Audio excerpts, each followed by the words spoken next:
حضرت ابن عباس فرماتے ہیں رضی اللہ تعالی عنہ، کنت خلف النبی یوما صلی اللہ علیہ وسلم، ایک دن میں حضور کے پیچھے تھا۔ اب پیچھے ہونے سے کیا مراد ہے؟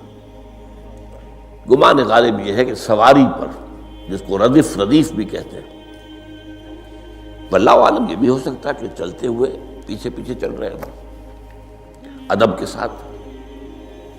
چچا زاد بھائی ہیں لیکن عمر میں تو بہت چھوٹے ہیں، نوجوان ہیں۔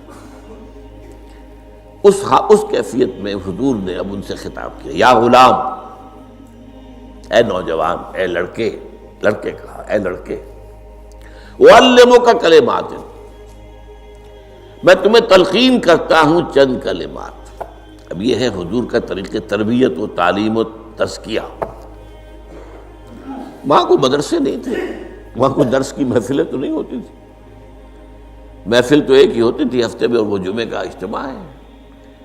باقی حضور کی صحبت ہے، فجر کی نماز کے بعد بھی آپ بیٹھے ہیں، صحابہ بھی بیٹھ گئے ہیں، کچھ گفتگو ہو رہی ہے، اسی میں تربیت، اسی میں تعلیم، اسی میں تزکیہ۔ وہ علیحدہ ذکر کے حلقے جو ہے وہ ضربے مارنے کے لیے، یہ تو نہیں تھے، یہ تو بات کی ایجاد میں تو سب مانتے ہیں کہ یہ بات کی ایجاد ہے، یہ مسنون چیزیں نہیں۔ بہرحال حضور نے اے لڑکے یا اے بیٹے، جو بھی آپ اس کا ترجمہ کریں، میں تمہیں چند باتیں سکھاتا ہوں۔ مطلب کیا ہے؟ وَعَلِّمُكَ كَلِمَاتٍ، توجہ سے سنو، غور سے سنو، حفظ جان بنا لو۔ احفظ اللہ یحفظک، پہلا کلمہ، اللہ کی حفاظت کرو وہ تمہاری حفاظت کرے گا۔ اب اس سے مراد کیا ہے؟ عام طور پر سمجھا گیا ہے کہ اللہ کے احکام کی حفاظت کرو، کوئی حکم ٹوٹنے نہ پائے، وہ تمہاری حفاظت کرے گا۔ اور ایک مفہوم یہ بھی ہو سکتا ہے، اللہ کو اپنے دل میں محفوظ رکھو، اس کی یاد سے اس دل کو، اس خانہ قلب کو خالی نہ ہونے دو، مستحضر رکھو اللہ کو اپنے دل میں، تو اللہ تمہاری حفاظت کرے گا، اللہ تمہیں یاد رکھے گا۔ اور حدیث قدسی میں یہ الفاظ آئے، میرا بندہ جب مجھے اپنے دل میں یاد کرتا ہے، میں بھی اسے اپنے دل میں یاد کرتا ہوں۔ جب میرا بندہ کسی محفل میں میرا ذکر کرتا ہے، میں اس سے کہیں بہتر محفل میں اس کا ذکر کرتا ہوں۔ اللہ کی محفل تو ملائے اعلیٰ کی ہے، ملائکہ مقربین کی ہے۔ وہ جو امیر خسرو کا شعر ہے، وہ پتہ نہیں کس کیفیت میں انہوں نے کہا ہے، خدا خود میر محفل بود اندر لامکاں خسرو،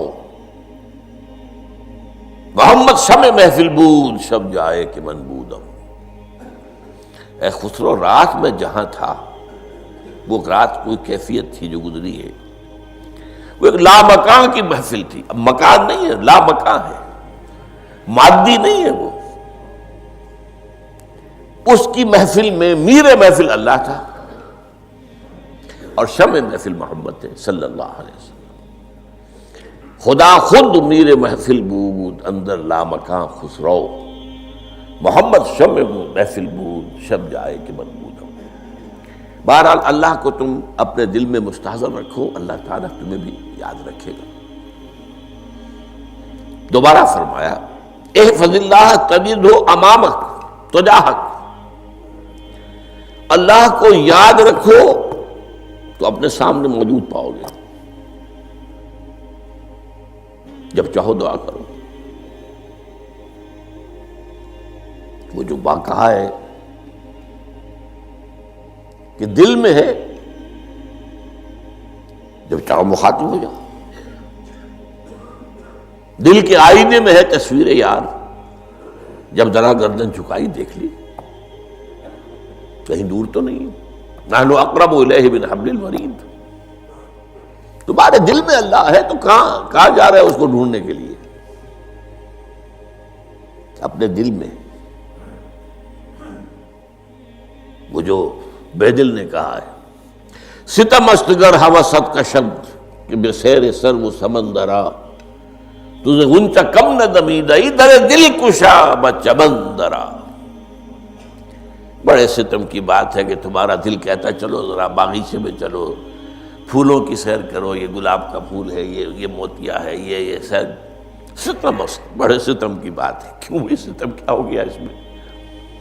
ستم است گر ہوست کشد، تمہاری خواہش تمہیں کھینچتی ہے کہ بے سیر سر و سمندرا، سر و سمن ذرا ان کی سیر کرنے کے لیے آؤ، تجھے غنچہ کم نظر، تو خود ایک غنچہ ہے، تو خود ایک پھول ہے، اللہ کا بنایا ہوا اشرف المخلوقات، وہ اشرف المخلوقات سے بڑا کوئی پھول ہو سکتا ہے؟ تجھے غنچہ کم نہ دمیدہی، در دل کشا، اپنے دل کا دروازہ کھولو، بچمن درا، اس کے اندر جو چمن آباد ہے وہ کیا ہے؟ روح ہے،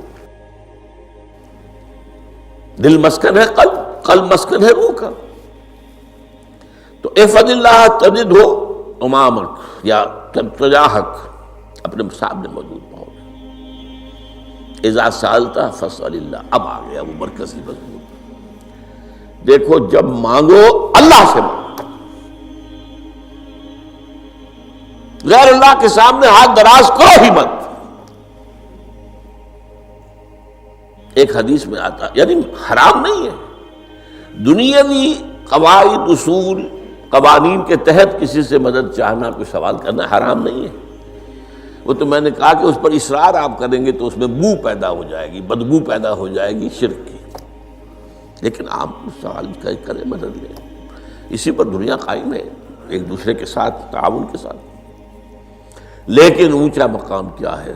کسی سے سوال مت کرو سوائے اللہ کے، یہاں تک کہ جوتے باندھنے کا تسمہ تمہیں درکار ہے تو بھی کسی سے مت مانگو، اللہ سے مانگو۔ کیا پتہ اللہ کس کے دل میں ڈال دے اور وہ آ کے تمہیں تسمہ پیش کر دے، ہوتا ہے ایسا، بسا اوقات ہوتا ہے۔ جو اللہ کے ساتھ لو لگا کر رکھنے والے ہیں ان کے تو ایسے واقعات ہوتے ہیں کہ دل میں ایک بات آئی اور اس کے بعد وہی بات جو ہے وہ کوئی شخص آ گیا، اس نے وہ بات پوری کر دی، کیونکہ لوگوں کے دل جو ہے وہ تو اللہ کے دو انگلیوں کے مابین جسے چاہتا پھیر دیتا۔